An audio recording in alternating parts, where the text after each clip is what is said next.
একজন আল্লাহওয়ালা রাস্তা দিয়ে হেঁটে যাচ্ছেন। বৃষ্টির সময় ছিল, কাদাযুক্ত রাস্তা ছিল, কাদা। তো আল্লাহওয়ালা প্রেমিক, আল্লাহর প্রেমিক, আল্লাহর ধ্যানে মগ্ন, চলতেই আছে, জিকির করতেই আছে, সুবহানাল্লাহ।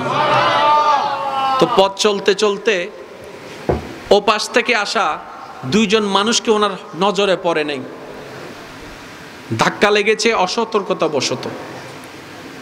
ওখানে একজন মাটিতে পড়ে গেছে। ওই আল্লাহওয়ালা, আল্লাহর প্রেমিক সাথে সাথে হাত জোর করে ক্ষমা চাইলেন, বাবা আমি তো দেখি নাই, আমাকে মাফ করে দিও। আল্লাহর ওয়ালা যারা, আল্লাহর প্রেমিক যারা, তাদের চরিত্রটা এমনই হয়। আর একটু জোরে বলেন না। এটা আমার, আপনার, আমাদের কথা নয়। সূরা ফুরকান আয়াত নম্বর 63। আল্লাহর বান্দা কেমন হয় আল্লাহ নিজে বলছেন, সুবহানাল্লাহ।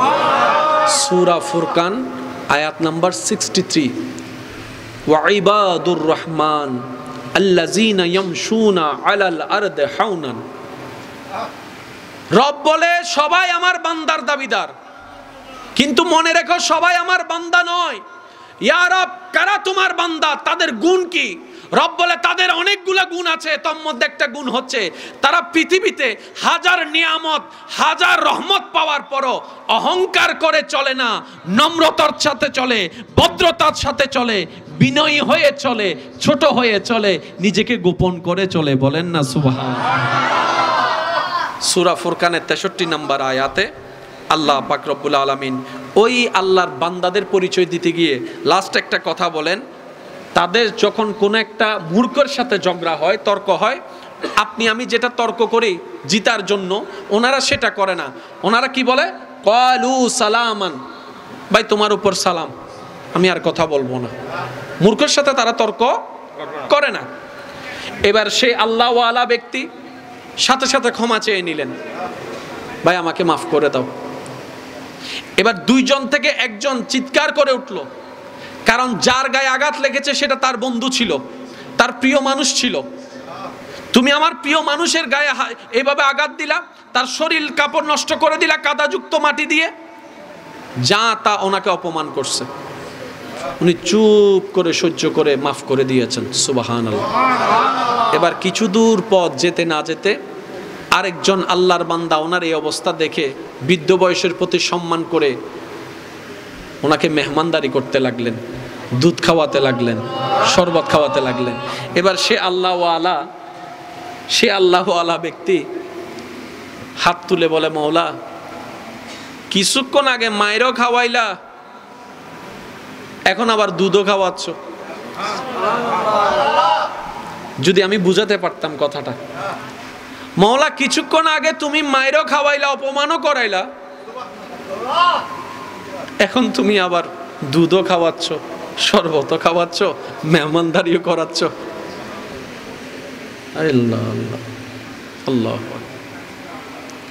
এই মেহমানদারি নিতে নিতেই ওইদিকে যেই মানুষটা ওনাকে আঘাত করেছে, খবর এসেছে ওই মানুষটা মারা গিয়েছে। এবার সবাই যারা ঘটনার সাক্ষী ছিল, সবাই দৌড়ায় আসলো ওনার কাছে। ও মুরব্বী, ও ছোট বাচ্চা না হয় ভুল করেছে, আপনি বদদুয়া দিলেন কেন? বলে যে আমি তো কোনো বদদুয়া দিই নাই, আমি তো উল্টা দোয়া করেছি তার জন্য। কারণ আমার রব বদদুয়া দেওয়া শিখাই নাই, দোয়া করতে শিখিয়েছেন আমার নবী রাহমাতুল লিল আলামিনের মাধ্যমে, সুবহানাল্লাহ। আমরা বদদুয়া দেওয়ার পক্ষে না, আমরা দোয়া দেওয়ার পক্ষে। তো মারা গেল কেমনে? কেন, কি হয়েছে?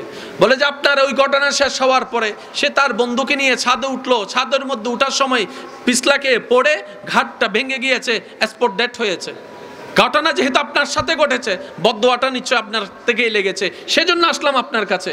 এবার সে আল্লাহওয়ালা ব্যক্তি যে কথাটা বলছে, একটু মনের কান দিয়ে শুনেন, আল্লাহর ওয়াস্তে একটু মনের কান। বলে যে আমি কোনো বদদুয়া দিই নাই, বিশ্বাস করেন আপনারা, আমি অন্তর থেকে কোনো খারাপই রাখি নাই, কোনো আঘাত রাখি নাই, আমি মাফ করে দিয়েছি। বলে যে তাহলে এই ঘটনা ঘটলো কিভাবে?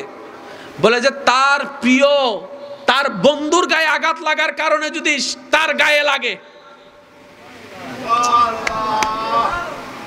আমার ভুলটা তার বন্ধুকে আঘাত দেওয়ার কারণে যদি তার মেজাজ গরম হয়, তার তার অন্তরে আঘাত লাগে, সে যদি আমাকে উল্টা আঘাত করে প্রতিশোধ নেয়, আমি তো বেওয়ারিশ নই, আমারও তো একজন আছে।